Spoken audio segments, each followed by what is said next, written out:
Formal nang itinalaga ang bagong pinuno ng 96th Infantry Ala Battalion sa isinagawang Change of Command Ceremony nitong Nobyembre 14. Ipinasa ni Lieutenant Colonel Francis Espiritu ang pamumuno kay Lieutenant Colonel Edward Balisong na mainit namang sinalubong ng Alab Troopers.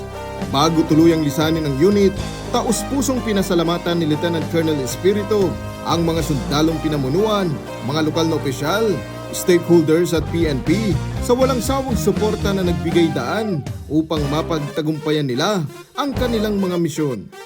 Fire does not just destroy, it progress. It strengthens and it guides. Nangako naman si Lieutenant Colonel Balisong na higit pang palalakasin ang mga operasyon, pakikipag-ugnayan sa komunidad at mga programang pangkapayapaan upang masiguro ang tuloy-tuloy na kapayapaan at pag-unlad ng lalawigan.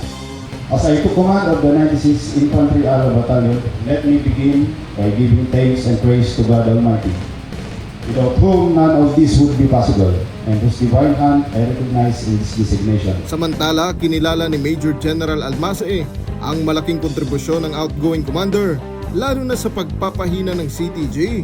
Gayon din ang ipinakita nitong malasakit sa lugar na nasasakupan at maayos na pamumuno. Habang kanya namang ipinahayag ang tiwala sa kakayahan ni Lieutenant Colonel Balisong sa pagtataguyod ng mapayapa at maunlad na Masbate.